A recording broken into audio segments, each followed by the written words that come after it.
4월 17일 금요일 브리핑 시작하겠습니다.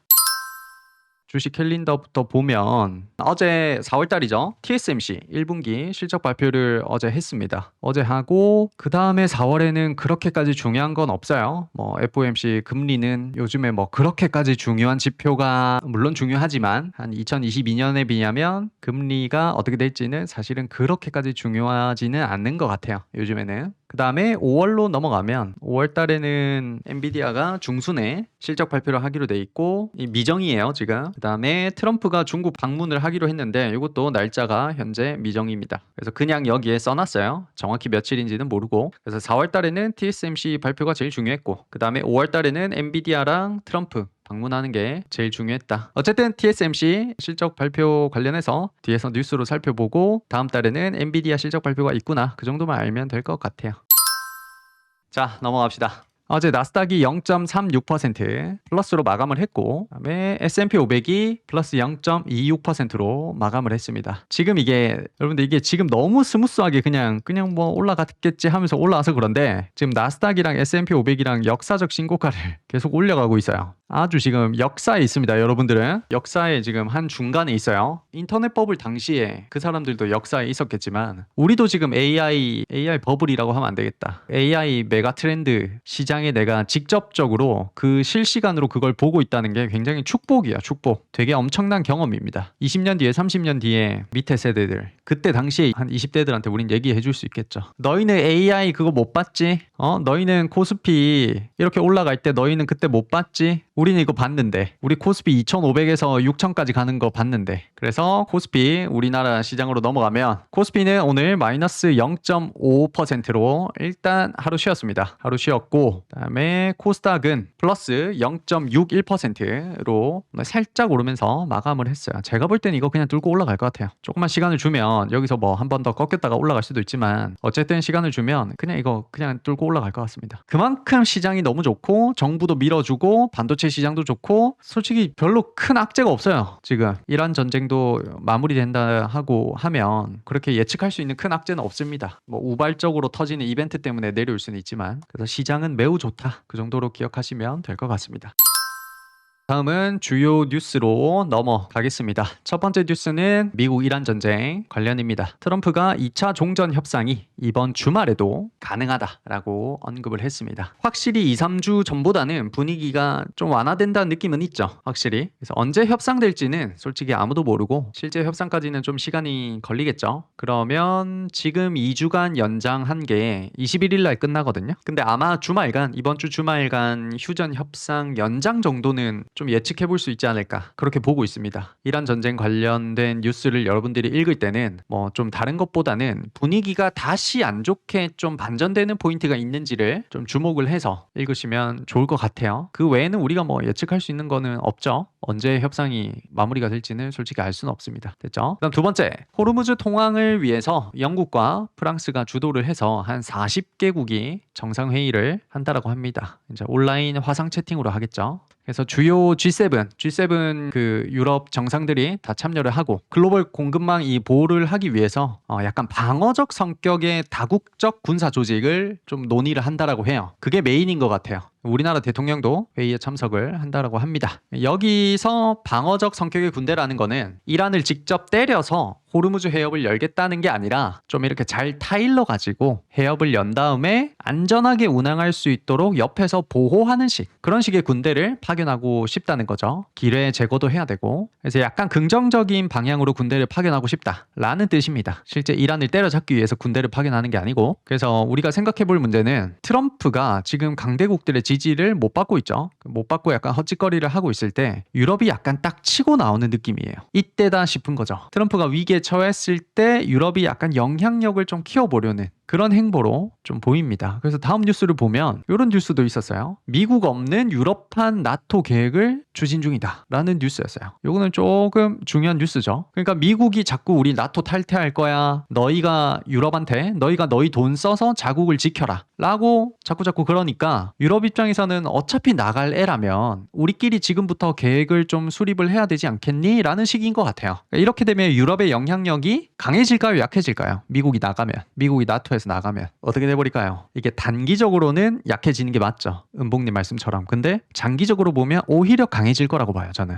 그러니까 미국이 안 지켜주면 나토는 좀 안 좋은 거 아니에요? 라고 할 수도 있지만 원래 강대국들이 위기에 처하면 좀 강해지는 편이고 러시아가 진짜 전쟁을 일으키는 걸 보고 방산 쪽에 지금 유럽에서 많이 투자를 하고 있죠. 그러니까 이 와중에 미국이 탈퇴할 거를 미리 예상하고 움직인다면 어떤 면에서 본다면 더 강해질 거라고 봅니다. 그래서 어쨌든 미국을 제외한 채로 계획들을 지금 수립하고 있는 거 보니까 확실히 유럽이 좀 글로벌에서 과거보다 영향력을 크게 키우려고 지금 하는 것 같아요. 뭐 우리 입장에서는 K방산 무기를 많이 팔 수 있고 또 유럽이랑 우리나라랑 나쁜 관계가 아니니까 뭐 그렇게 나쁘다고 볼 수는 없겠죠. 미국이 뭐 나토를 탈퇴하든지 말든지 일단 그런 상황입니다. 우리나라는 뭐 무기 많이 팔겠죠, 솔직히. 미국이 나토에 탈퇴하면 솔직히 K방산이 한 번 더 올라갈 것 같아요. 그게 모멘텀이 돼가지고 미국이 나갔으니까 무기를 더 많이 사야지 이렇게 리포트가 좀 쏟아질 것 같아요. 어떻게 될지 모르겠지만 그 다음은 태양광 뉴스입니다. 중국이 히토류에 이어서 태양광 제조 설비까지 미국 수출 제한을 검토를 하고 있다라는 그런 소식이었습니다. 히토류 같이 이런 자원을 무기로 하다가 이제는 에너지 쪽도 무기로 활용하기 시작했습니다. 중국은 전 세계 태양광 부품의 한 80%를 지금 차지를 하고 있어요. 사실상 독점이라고 봐야 돼요.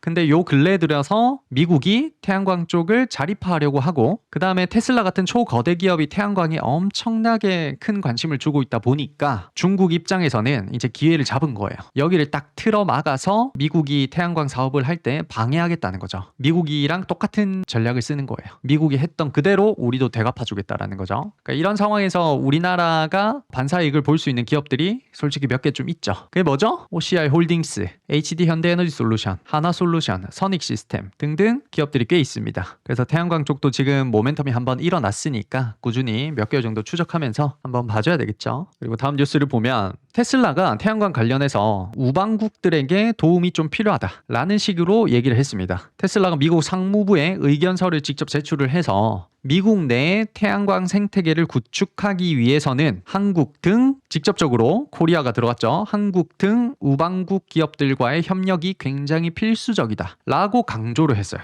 특히 핵심적인 부분이 있는데 이렇게 얘기를 했어요. 태양광에서 수입을 제한하기보다는 우방국들의 부품을 적극적으로 사용을 해야 되고 그렇게 할 시에는 세액 공제 혜택을 적극적으로 줘야 된다 라고 주장을 한 거예요. 테슬라가. 한국은 사실상 태양광 전체 공급망에서 본다면 약간 제조 역량을 갖춘 사실상 거의 유일한 우방국이라고 봐도 무방할 것 같아요. 그만큼 우리나라가 중국을 제외한다면 태양광에서 괜찮은 위치에 있다는 거죠. 그래서 테슬라 및 스페이스X가 진정으로 태양광을 원한다면 크게 한번 모멘텀이 일어날 수 있을 것 같아요. 지금으로 보면 탑티어 기업은 딱 하나만 꼽자면 뭘까요? 일단 지금까지만 본다면 OCI 홀딩스라고 보는 게 맞겠죠. OCI 홀딩스가 지금까지는 일단 탑티어 기업입니다. 리스크가 제일 작은 것 같아요. 되죠? 그래서 재생에너지 쪽도 계속해서 읽어주시는 게 좋을 것 같다라는 겁니다. 다음으로는 반도체 소식입니다. TSMC 소식이죠. TSMC가 어제 1분기 실적 발표를 했는데 사상 최고치를 또 달성했습니다. 매출액은 작년 동기 대비 35%나 증가를 했고 영업이익은 58% 증가를 했습니다. 영업이익이 대략 한 30조 정도 된다고 합니다. 삼성전자가 지금 한 58조 정도 영업이익이 찍히니까 딱 거의 절반 느낌이죠. 그러면 지금 TSMC는 이렇게 밸류를 받고 있는데 삼성전자가 TSMC보다 2배를 더 버니까 삼성전자도 밸류가 높아져야 된다. 맞아요, 아니에요?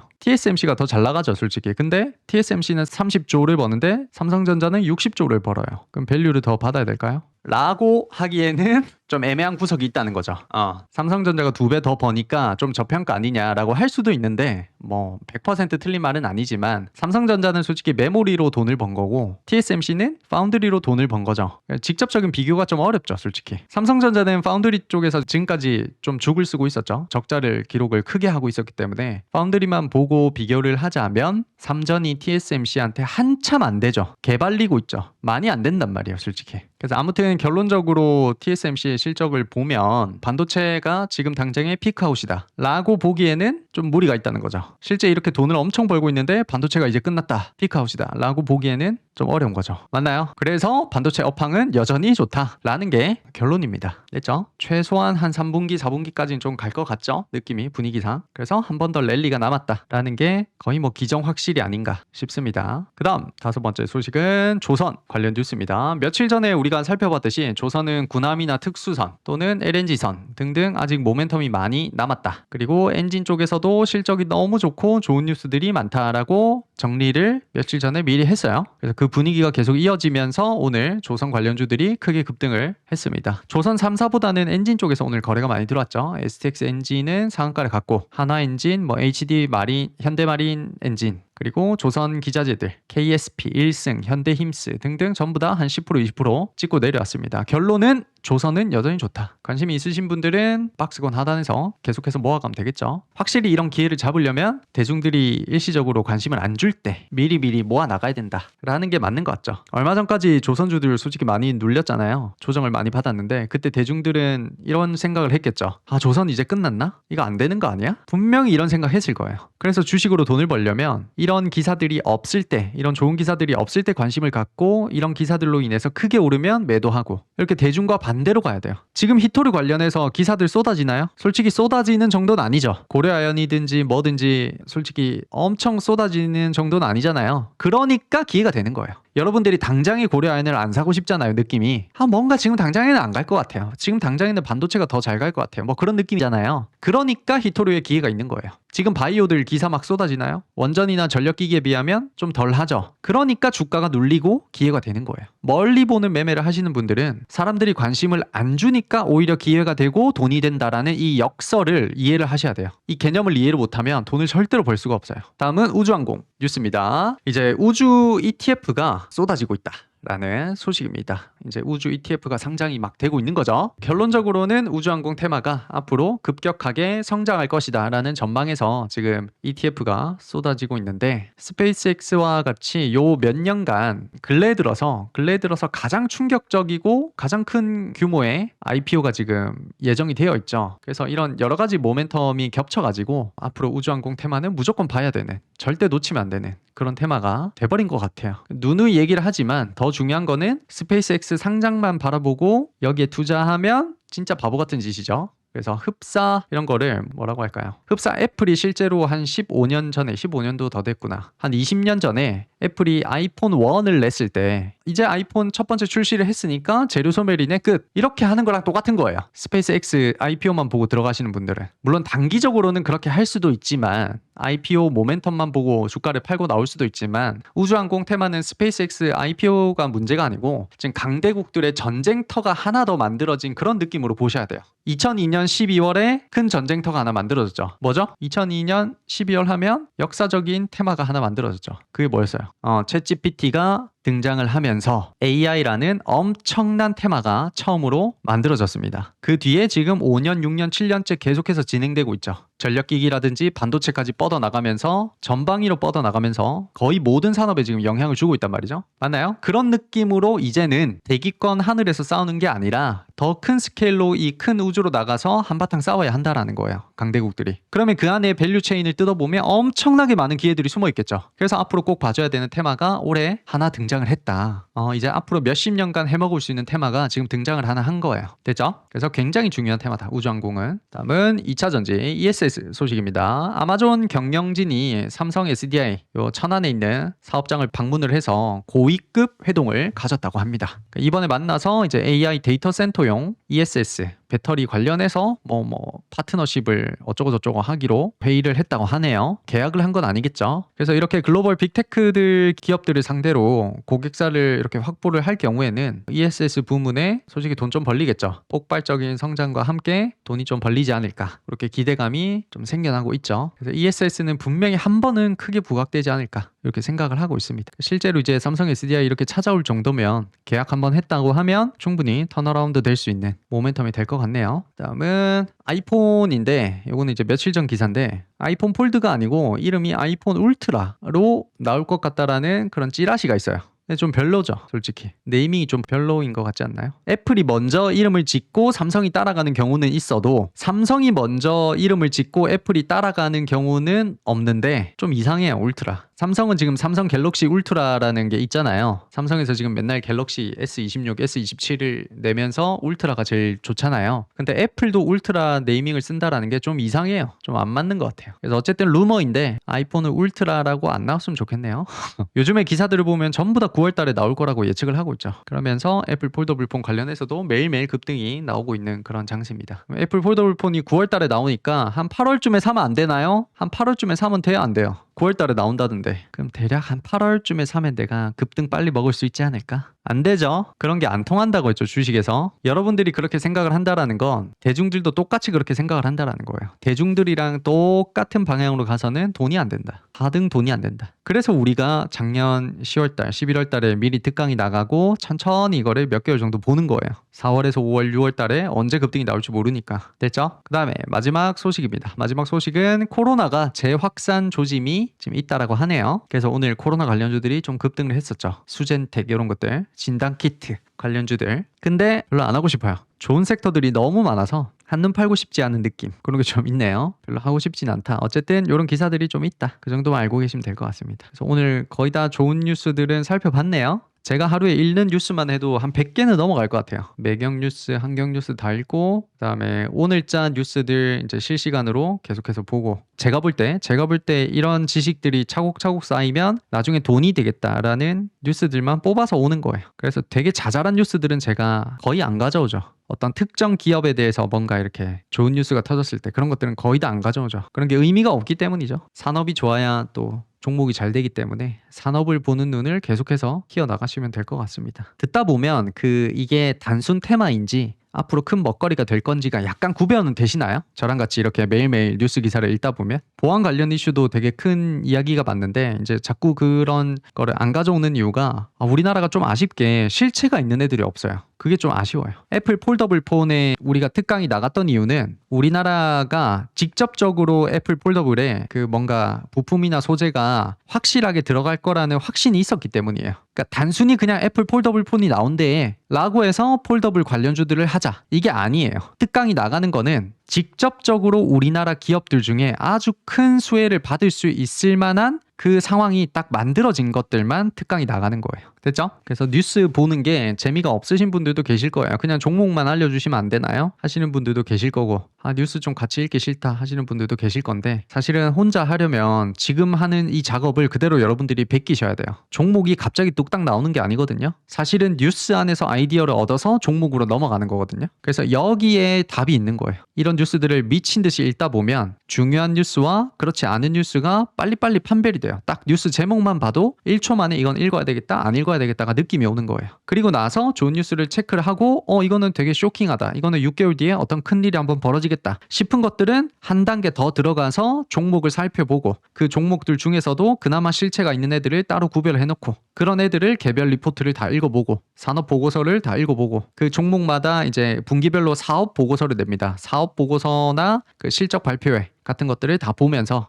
기업이 지금 도대체 뭘 하고자 하는지, 어디로 가고자 하는지, 그런 것들을 판단해서 최종적으로 투자를 하게 되는 거죠. 그래서 여러분들이 보는 100개 뉴스 중에 99개는 사실은 다 필요가 없는 뉴스들이에요. 그 필터를 여러분들 머릿속에 딱 장착을 해서 보자마자 이건 아니다 할 수 있는 그 뭔가의 기준을 만들어 내셔야 돼요. 이해되셨죠? 여기까지 해서 뉴스는 다 봤습니다. 일단 매일매일 또는 이틀에 한 번씩 저랑 이렇게 중요한 뉴스만 계속해서 체크를 하도록 하겠습니다. 그렇게 하면서 나중에는 이 뉴스에 따른 종목의 차트, 예를 들면 지금 이 섹터가 모아가기를 해야 되는지 아니면 초입 매매를 해야 되는지, 그리고 그 중에 가장 하고 싶은 종목이 뭔지, 그런 것들을 제가 정리를 해서 주간 리포트로 여러분들이 이렇게 파일을 받아볼 수 있도록. 일간 리포트는 너무 짧아요. 맞죠? 매일매일 리포트를 나가기에는 좀 부담스럽고 시간이 안 될 것 같고, 주간 리포트 정도는 할 수 있지 않을까. 그럼 PDF를 여러분들이 다운받아서 시간이 안 되시는 분들은 주말에 그것만 읽어도 전력기기가 지금 이런 위치고 모아가기를 해야 된다네? 그러면 앞으로 6개월을 보면서 이렇게 차곡차곡 하면 되겠네? 이렇게 감을 잡아가실 수가 있을 것 같아요.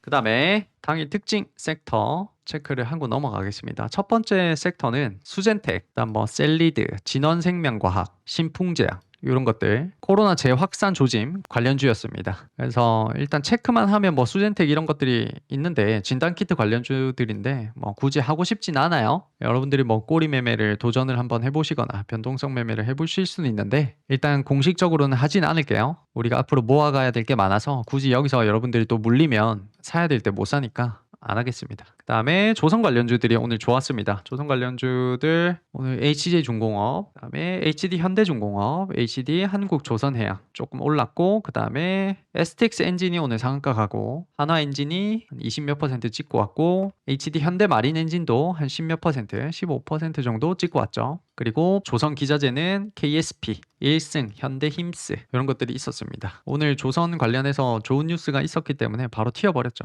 바로 튀어버렸어요. 한국화분도 장중에 맞아요. 장중에 신고가를 찍고 왔죠. 그랬습니다. 그래서 조선주들은 여전히 모멘텀이 좋다. 이런 자리에서 우리가 1차 매수하기에 굉장히 좋다라고 얘기를 해드렸죠. 근데 이런 차트만 보면 이제 조선주 끝났다라고 생각할 수도 있겠지만 확실히 대중들이 관심이 없을 때 사야 돈이 되는 거죠. 그거를 꼭 기억을 해야 된다. 그 다음에 전고체 배터리가 오늘 좀 좋았어요. 삼성 SDI가 오늘 많이 올랐죠. 많이 올랐고 그 다음에 이수 스페셜 티케미컬 전고체 배터리죠. 한 14%, 15% 찍고 왔죠. 그래서 전고체 배터리도 어제 영상을 참고해 보시면 좋은 뉴스들이 나오기 시작했죠. 로봇 시대로 들어가면 전고체 배터리가 더욱더 주목을 받겠죠. 그래서 로봇 섹터랑 같이 묶어서 전고체 배터리도 같이 봐주시면 좋을 것 같아요. 아무래도 전고체 배터리보다는 ESS가 좀 더 메인이라고 보여져요. 전고체 배터리는 실제 상용화하기까지는 시간이 조금 더 남아서 이제 막 샘플 단계니까 그렇게 보여지고 한 6개월, 1년 정도 보면 되게 좋은 섹터라고 보여지네요. 그리고 네 번째, 오늘 네 번째로 오른 섹터는 무선통신과 우주항공 같이 볼게요. 우주항공에서 오늘 HVM, 그다음에 세트레가이, 그다음에 미래에셋 벤처 투자는 오늘 크게 또 올랐죠. 그다음에 아주 IB 투자 이렇게 우주항공 쪽에서 많이 올랐고, 그다음에 통신 쪽에서는 대한광통신도 오늘 살짝 반등을 해줬고, 그다음에 RF 머티리얼즈도 오늘 10몇 퍼센트 찍고 왔고. 빛과전자는 오늘 상한가를 갔네요. 요 정도가 있겠네요. 오늘 4개 정도 섹터가 특징 섹터로 보여집니다. 첫 번째는 코로나 재확산, 두 번째는 조선, 세 번째는 전고체 배터리, 네 번째는 우주항공. 딱 그 정도 보여집니다. 코로나 재확산은 안 하기로 했고, 조선 관련주는 1차 자리가 넘어가 버렸죠. 1차 매수 자리가 넘어가 버려서 뭐 지금 당장 할 수 있는 게 없고, 전고체 배터리는 아직 시간이 좀 걸릴 것 같고 이제 막 입질이 오는 그런 시기가 된 거죠. 그래서 이렇게 체크만 해두고 또 기다려야 되죠. 그 다음 우주항공 섹터도 지금 할 수 있는 게 없죠. 이제 6개월 정도 뒤에서 박스를 만들어 가야 되니까. 그래서 오늘 4개 섹터 중에 뭐 매수할 거는 하나도 없다 이렇게 보여집니다. 됐죠? 원래 기다리는 매매가 한 달에 한 번쯤 타점이 오기 때문에 그렇게 자주 오는 게 아니죠. 그래서 매일 매매해서 뭔가 돈을 벌겠다는 게 그렇게 좋은 건 아니에요. 여러분들이 주식을 시작할 때 유튜브에서 매일 매매해서 매일 300만 원씩, 매일 400만 원씩 버는 분들을 보면서 유튜브를 시작을 하셨으니까 그게 당연한 줄 아는데, 매일 매매해서 돈을 버는 것보다 6개월에 한 번씩 큰 돈이 들어오는 게 저는 더 좋다고 보는 입장이에요. 뭐 어떻게 생각할지 모르겠지만 6개월마다 이제 100%, 200%씩 턱턱 돈이 꽂히는 그 매매가 훨씬 더 장기적으로 저는 좋다고 보거든요. 근데 그렇게 하면 유튜브에서 인기가 없죠. 6개월 정도 기다려야 된다라고 하면 인기가 없죠. 그래서 다들 그런 식의 채널을 잘 운용을 안 하는 거죠. 질문 좀 받고 끝낼게요. 10시 7분이네요. 질문 딱 3개, 진짜 3개 받고 끝낼게요. 너무 간단한 질문 말고 조금 괜찮은 질문만 뽑아서. 질문 복사해 놓은 거 봐봐. 행운님 거 먼저. 저 같은 경우엔 매수보다 매도가 어렵다. 최근 대한전선 같은 경우에 1년 정도 들고 있었더니 어제는 215% 수익률이 찍혔는데 오늘은 많이 빠져서 195% 정도 훅 떨어졌다. 물론 5분의 1 정도는 분할 매도를 했다. 더 갈 것 같아서 라는 마음에 늘 잡고 있다가 수익률을 놓치는 경우가 좀 허다한데, 그러면 200% 정도 넘어가면 전량 매도가 맞을지 궁금하다. 요거는 이제 숫자로 보기는 어렵다. 땡. 이렇게 보기는 어렵고, 두 가지 정도로 기준을 가지면 궁극적인 매도 기준은 결국에는 산업이 피크아웃을 찍을 때가 제일 좋겠죠. 피크아웃이라는 거는 1000억, 1200억, 1300억, 1500억, 1600억 벌다가 다음은 어떻게 써야 될까요? 여기에 몇 억 써야 될까요? 피크아웃을 찍었다면 여기서 갑자기 1600억 이렇게 되는 거예요. 한 1550억, 뭐 1500억에서 1600억.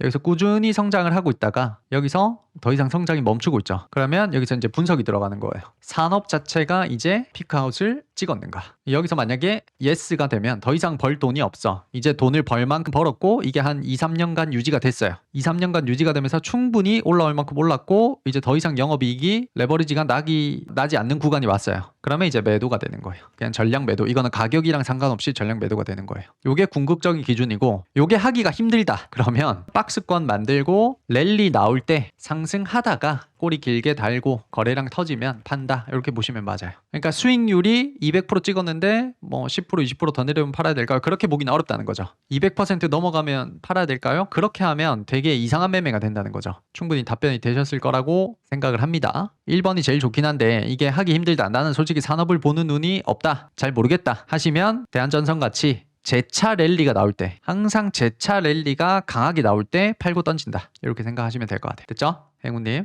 그 다음에 헬로님.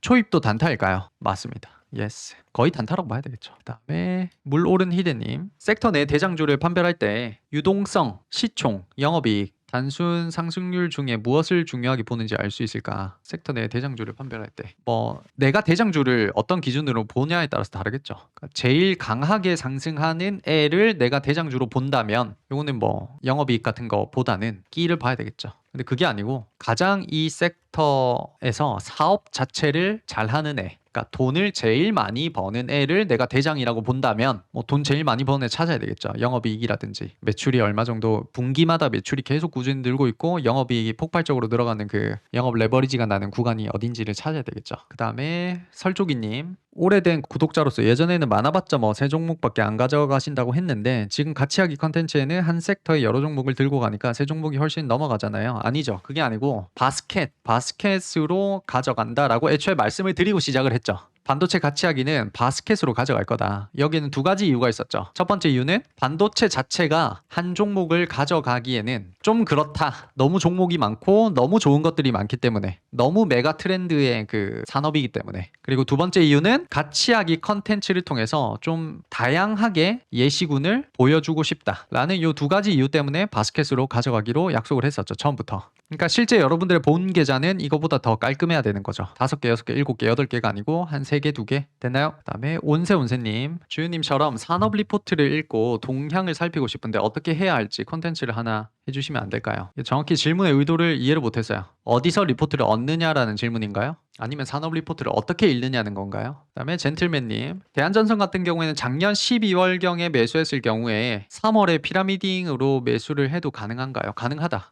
정말 길게 본다면 피라미딩이 훨씬 가능한 거죠. 길게 본다면. 그 다음에 헬로님. 모아가기는 산업에 대한 정보나 흐름 이런 걸 알아가야 되는데 잘 알려면 뉴스나 리포트 같은 거를 봐야 되는데 이 부분을 어떻게 해야 되는지 감이 전혀 안 오네요. 알려주세요. 리포트를 어디서 봐야 하나요? 라는 컨텐츠가 있어요. 요거를 제가 영상을 올려놨거든요. 요거를 참고하셔야 돼요. 온세님도 마찬가지로. 제가 실컷 올려놨는데 왜 안 보세요? 제가 리포트 어디서 찾는지요. 다 올려놨는데. 그 다음에 감귤님. 예수금 2천 정도는 모아가기, 초입 매매 중 둘 다 어떤 게 좋을까요? 그런 게 아니고, 요 질문이 되게 많이 나오시는데 그런 게 아니고 내 상황을 봐야 돼요. 내가 직장인이다. 나는 직장인이다. 그러면 초입 매매는 세상에 없는 매매예요. 이해되셨죠? 초입 매매는 세상에 없는 매매입니다. 아시겠죠? 난 전업이다. 그러면 모아가기랑 초입 매매랑 둘 다 해볼 수는 있겠죠. 시도를 해볼 수는 있겠죠. 자기 성향도 잘 파악을 해야 되고. 저 같은 경우에는 성향 자체가 모아가기예요. 태어난 주주총회의 성질 자체가, 본성 자체가 모아가기에 더 특화돼 있기 때문에 저는 모아가기를 더 좋아하고, 모아가기만 하더라도 돈이 많이 벌리니까 굳이 초입 매매를 안 해도 되는 그런 상황인 거죠. 됐죠? 그러니까 예수금 2천 정도니까 무조건 내가 모아가기를 해야 되냐 초입 매매를 해야 되냐 이렇게 선택하시면 안 된다고요. 기준을 이상하게 잡는다는 거죠. 그 다음에 쏭트리님. 방금 원전에 대해서 설명할 때 실적과 끼에 대한 부분을 같이 고려하고 여러 종목을 같이 봐야 한다라고 했습니다. 그런데 전에 다음번에 모아가기 진행할 때 섹터별로 한 종목씩 한 3개에서 5개 종목 해보겠다고 말씀하셨는데 이때는 실적 있는 것을 중점으로 두고 하나 선택하실 예정일까요? 아니면 원전 모아가기로 여러 개를 모아서 하실 생각인지 아직 모르겠어요. 10억짜리 계좌를 팠을 때 그걸로 같이 하기를 할 때 그걸 어떻게 여러분들이랑 같이 운용을 해야 될지는 좀 생각을 해볼게요. 여러 가지 방식이 있겠죠. 그 다음에 저는 매매 연습을 하려고 단타를 시간이 될 때 조금씩 하거든요. 매수 매도 버튼도 차트 보는 것도 단타를 많이 하게 돼서 메인은 주주님 기법인데 그렇게 가져가는 것도 괜찮을까요? 괜찮을까요? 이거는 저한테 묻지 마라. 저한테 묻지 말고 1년 뒤 계좌를 보고 스스로 판단하는 게 맞다. 이렇게 보여집니다. 사자의 심장님. 1년 뒤에 계좌를 봤는데 개판이야. 그러면 그냥 잘못하신 거예요. 그러니까 이거는 지금 정할 수가 없어요. 사자의 심장님이 1년 정도 해보고 스스로 결과를 내야 돼요. 결과물을 보고 그때 가서 결정을 할 수 있을 것 같아요. 매매를 하신 지 얼마 안 되신 것 같아서 이것도 해보고 저것도 해보고 여러 가지를 해봐야 되는 그 시기인 것 같아서 지금 당장 결정하기에는 좀 시기상조인 것 같아요. 그러니까 이런 말이에요. 지금 모아가기로 주주총회 채널에 매달 5천에서 1억씩 인증하시는 분들은 별의별 것들을 다 해보고 모아가기로 정착을 2년 정도 했다. 이렇게 보셔야 돼요. 갑자기 이 돈이 벌리는 게 아니라고요. 기법을 한 10개, 20개를 다 도전을 해보고 해봤더니 개판이야. 나 솔직히 단타에 재능이 없고 그걸 알았어. 근데 모아가기도 해봤더니 모아가기는 내가 잘해. 한 2년, 3년 해봤더니 굉장히 내가 잘해. 그렇게 이제 정착을 하게 되는 거예요. 그 정착을 하는 기간이 한 1년에서 3년 정도 걸립니다. 그래서 제가 말씀드리잖아요. 주식을 이제 막 시작을 했는데 내가 1년 안에 돈 벌겠다라는 게 불가능한 섹터라고. 이 주식이라는 게. 다른 영역은 모르겠어요. 뭐 게임을 내가 했는데 6개월 안에 엄청 잘하게 된다든지 운동을 시작했는데 6개월 안에 엄청 잘하게 된다든지 그건 가능하겠지만 주식이라는 것의 특성 자체가 1년 안에 뭔가를 다 깨닫기가 굉장히 시간이 부족하다. 거의 불가능하다. 그래서 1년 안에 나는 열심히 따라해서 1년 안에 완성시켜가지고 다른 사람들보다 더 빨리 가야지 그게 안 된다. 그래서 마음을 좀 내려놔라는 거예요. 1년, 2년 정도 해야 된다. 됐죠? 그 다음에 매달이라는 말은 아니네요. 제가 잘못 썼어요. 한 3개월, 4개월마다 5천에서 1억씩 인증하시는 분들이 이제 꾸준히 좀 생기고 있어요. 달구님도 그렇고 달구님도 뭐